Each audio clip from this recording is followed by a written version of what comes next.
calling off the photo shoot altogether. That's Game it. over, ball burst. Yeah.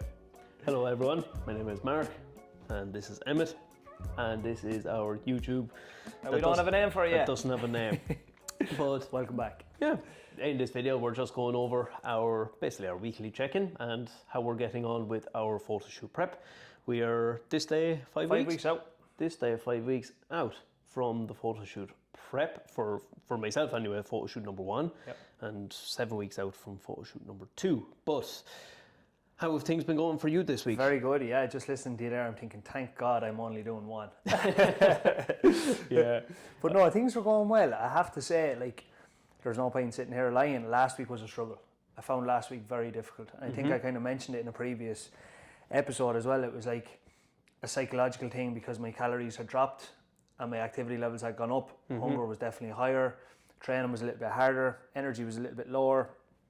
And yeah, it was a bit of a struggle last week. But this week I found that I've definitely adapted now, and I feel like we're on the home stretch and I'm getting excited for it now. And when that kicks in, I'll hammer it home. Yeah, I felt that especially because the last 2 weeks I was traveling, and when I got back I knew that it was just over 5 weeks to really hammer it home. So it has been a fairly standard week, I would say, for myself, but yeah, a few hiccups like that. Number one, my scales broke in my suitcase when I was traveling home. So I was back in Laois over the weekend, so I had my normal scales back in the home place. When I got back to Dublin, first thing Monday morning, hopped up on the scale, dushed. Off to a bad start this week. Went down then to make my porridge in the pot, my lovely pot of oats. The batteries went in me food scales and I was fit to burst. But that would do it all right, to be fair. Yeah. But I didn't re-download Deliveroo app just yet. Yeah. I managed to just You didn't order McDonald's breakfast, no? No, I held my own for the rest of the day. But I did the biggest struggle for me this week has definitely been my activity. The last 2 weeks, as I said to you, Japan, so easy. This time last week, I was flying it in terms of activity. I was melting the calories. I was on average 23,000 the first week, that's huge. On average 16,000 the second week, which is still very high for me. This past week was about 11,000. Yeah, that's a big difference. Yeah, big drop. And as a result, probably why I've seen a bit of a stagnation on the scale. So I've been 81.4 Tuesday, Wednesday, Thursday, 81.2 this morning. However, it's still dropping. Exactly, and this is a very important point for any of you watching. My weekly average is still down over a kilo this week, which is well over 1% of my body weight. And both of us, when we're coaching clients, we are always telling them about the fluctuations, which you notice big time this week. Absolutely, yeah. I had this conversation a good few times this week with different clients. And like that, it's something that I always take into consideration for myself. Like, I got up on the scales Monday morning and I hit a new low. It was 89.5. I was happy out, and then Tuesday morning I hop up on the scales, I was up 0.5. But like I literally said on my Instagram story, I didn't shit the bed. I didn't panic, didn't make any changes, instead doing exactly what I was doing, and dropped back down the next day, down 0.2, and as of this morning I've hit a new low of 89 kg. And like that, my weekly average is down significantly.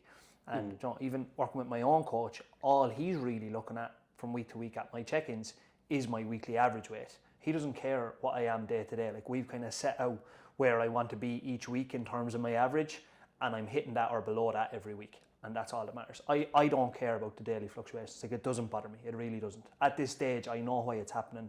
Like, there's so many different factors that influence the scales. And I had this conversation with a client this morning, like how much sleep you got, how stressed you were, whether you trained or not, how many calories obviously you took in, what time you ate at, how much water you took in. I don't know if I said that already. Like, there's just so much, and females then a different story altogether with hormones. Like, there's so many things that affect the scales. It's going to fluctuate every day. Is it going to drop every single day? Most definitely not. So you need to accept that fact and understand the average is the most important thing. And if you're confused and want to know how much you should be losing on a weekly basis, to put it as simply as possible, if you're in a fat loss phase, you should be aiming for about 0.5 to 1% of your body weight per week. And if it is dropping at that rate, you're in good hands. You're flying it. Yeah. And I've noticed, especially with myself, yourself would probably be in a similar boat, and anyone that has been in my group up until this point, the biggest drops are going to happen at the beginning of the diet. So say if you're dieting for 8 weeks, the first 4 weeks, you should be aiming higher for that about 1% body weight drop. After time, just because you have physically less body fat to lose and calories are a little bit lower and it's become a bit of a struggle, you're probably aiming more so towards that 0.5%. But once it is within that range, you have nothing to worry about. And that's why the weekly average is so important. So important, It's key. Absolutely. And that kind of ties us into, well, the rest of it. If there was any on-the-fly changes this week, like I mentioned there, having to not throw the baby out with the bathwater because the scales broke, the food scales batteries died. I just got on with my day. And one thing that I found really helpful in that situation is I'm eating pretty much the same thing. Foods. Exactly. Yeah. So I can tell you straight off the bat, that pot of oats has 60 grams of oats in it, water, 40 grams of whey protein, 60 grams of raspberries, 10 grams of jam, 10 grams of peanut butter, and a banana. Bob's your uncle. And you know exactly what all of them portions look like as well because you're having that all the time. Yeah, and maybe I'm off by a couple of grams one day, but that's the weekly average taken into account. Exactly. If I get back to it, if I forget the batteries the next day, it's going to mean I stay on track for the remainder of the week. 100%. No big deal. Whereas if you don't have that habit built up of, first of all, sticking to similar foods every day, knowing how to track, knowing how to weigh. Yeah, then that's the problem people run into. If your scale's broke, you don't eat roughly the same foods every day. It can be, that's making things way more difficult for your diet. As I said, I put a story there on Monday. I was like, I challenge anyone, I dare you to eat the same lunch every single day this week. Wonder how much of you did it. Not too many, I would imagine. No, but variety is the spice of life for some things. But when it comes to a diet, not necessarily. Just if you can stick to roughly the same kind of foods every day, it's just making things so much easier. It's easier. It takes away decision fatigue as well. Like, you're not wondering what you're going to eat every single day. Like we've said this before as well. I know exactly what I'm eating every single day. The only two meals that ever change for me are breakfast and dinner. Lunch always stays the same, and my pre-bed meal always stays the same. For that reason, and when calories go up and when we're finished the shoot prep, I'll definitely change things up and add a little bit more variety. But for now, I know what my macros are, I know exactly what my calories are, and I know exactly what fills them up every day. So I just stick with that. And that ties us into what happens after the photo shoot or after the diet. We'll probably, with that little bit more flexibility, but we will be eating the same foods. Like I eat that pot of oats year round. The only difference is, and you've mentioned this, the portion sizes change. So rather than having the 60 grams of oats, I'll have 80 or 100. I'll get back up to the 120 soon enough, hopefully. I actually had a call with a client, what day is today, Friday? I had a call with a client Wednesday, and she was saying that to me, like she seen the week that I had the diet break, and it wasn't McDonald's and Supermax and takeaways. It was literally all of the same foods that I was already eating while in my diet, but just more of them. She said that was really interesting to see, and she kind of had this perception in her head that when she gets to that stage of moving to maintenance, it'll be a little bit of a free-for-all. It's not. Like, you have to keep this stuff up and you have to keep prioritizing good quality foods and just eating more of those good quality foods. There's good protein in a Me Feast pizza though. Definitely, yeah. Lovely, and a spice box, which I will be indulging in after the show. Oh, spice bag connoisseur over here. Shout out to Jean in Dublin, or New Bonanza in Rathdowney. I have to mention Daly's in Burris, the best €10 you'll ever spend. My brother was here last night. Matty had it up on my Instagram story. Is that the spice box? That's the one, yeah. Oh, Stop I can't wait for one after the show. Stop. Yeah, mouth's watering here thinking about it. How's training been? Good, yeah. Training's going well. Good week of training this week. Again, like that last week was a little bit of a struggle. Myself and Shane chatted about having potentially a deload week this week. And he said, look, go in, see how you feel, kind of auto-regulated. If you feel when you go into the session, you're starting out and you feel like a bag of shy, deload the session. So basically just pull a set off each exercise, potentially reduce the weight by 10-15%. But I didn't need, and I actually progressed all my lifts. So training went very well this week. Yeah, so the joys of auto-regulation and having that communication with your coach, having that plan in advance rather than going into the gym just not really know what to do, just lifting whatever you like. Just being able to bounce that off my coach, because like if it had been up to me solely, I would have had a deload this week. And I didn't actually need it. And that's another bit of mental fatigue that you don't yep. need as well, especially when you're deeper into a diet. You don't want to be having to worry about that sort of stuff. Let your coach worry about that for you. And I don't want to be worrying about when I need to make changes or if I need to make changes. He tells me every week what to do and I just execute the plan. Simple as that. Yep. I've been similar enough to you as well this week. If anything, this was one of my best weeks for training. Nice, because you're home from Japan. Exactly. Yeah. So I mentioned in last week's check-in with Witchy was I found it quite difficult to train out there. It was out of my control. Certain days you weren't allowed to train. Other days... No visitors on Thursdays. No visitors on Thursdays for whatever reason.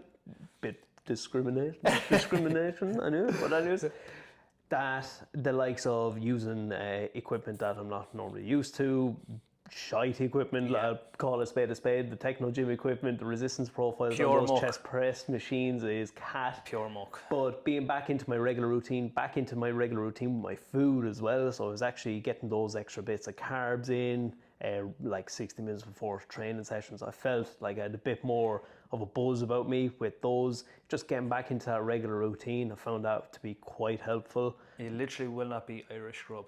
No matter where you go in the world, just coming home to the Irish food, it's a treat, isn't it? I fair missed the likes of me steak and meat. Just the quality of meat, the quality of all the food, to be fair, we're spoiled. Yeah, it can't be better with a steak. But I did notice, like, even going away for the 2 weeks and getting back to my regular routine, like how dialed in it is and how effective it can be for my training. Yeah, 100%. So that's been really helpful. Routine is key. Yep. And finally, on that note, as we said, like both of us are well deep into this diet, but yet our training is still going really well. And it just goes to show, just because you're in a diet doesn't mean that your strength or your performance will just crumble after a couple of weeks. Once you're still training with intensity, once you're giving a shit about your recovery outside of the gym, there's no reason why your strength needs to dip. Like there's a good few exercises now that we're lifting the same, if not heavier now than we were a couple of weeks back. This morning, prime example, I hit a PB on the bell squat. Do you know, like, congratulations. And do you know, I was saying it yesterday again on my Instagram story. I was like, what built the muscle keeps the muscle. Keeping that training intensity high. Keep prioritizing progressive overload, focusing on increasing your lifts wherever possible, whether it's through load or extra reps. Like yesterday, for example, with my deadlifts, last week it was a struggle, so I kept the weight the same, but I got 2 extra reps. It's that mentality when you're going into them sessions as well of refusing to take a backward step and just saying to yourself, I'm in here for an hour and 15 minutes, and I'm going to make progress. Pretty much that. And that's exactly what we would say to our clients as well. When they are dieting and struggling, and you're going to struggle. There's going to be days where you struggle. Yeah, it's not going to be a walk in the park. There are definitely, you could have the best recovery protocol in place. You could be eating the best of food. You could be eating to the gram what you're supposed to be. There's going to be days where you're a little bit stressed. The workload is quite high. The boss is after giving you more work to do, or you had a meeting that you didn't know and now you're dragged into the office for an extra hour, you have to stay back from work, or maybe the kids are sick at home, all these things, it's just life. And as a result, maybe you're not getting as much sleep. That's not the end of the world. Once you're still going in, getting the job done, doing what you can do on that given day, because it will always regulate. Like, you'll always have some days that are much better than others, some days that are much worse, but you'll always regress to the mean.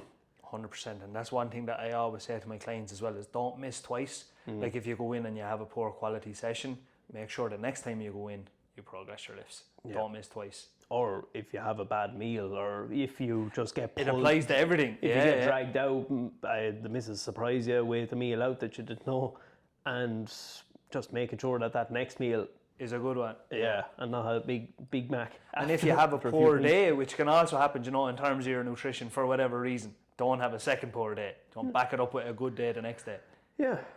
And that's pretty much it for this week, but we're still tipping along nicely. Very nicely, And I'm looking forward to throwing on the fake tan sooner rather than later. Can't wait. We might even show you that, the two of us getting tanned up. Oh yeah, may as well. Why not? Yeah. Well, if any questions on how we're getting on, make sure to leave them below. Make sure to like, share and subscribe to the channel as well. Be greatly appreciated. Absolutely. But yeah, we'll fill you in on all the behind the scenes as well. So we're doing the checking catch-ups as well on our email list too. So if you want to hear any more from us, just make sure to click the link below and sign up to those, and you'll hear even more. But yeah, we shall leave you with that. Thank you very much for tuning in. Yeah, and chat to you in the next one. We'll catch you in the next one. Peace. Peace.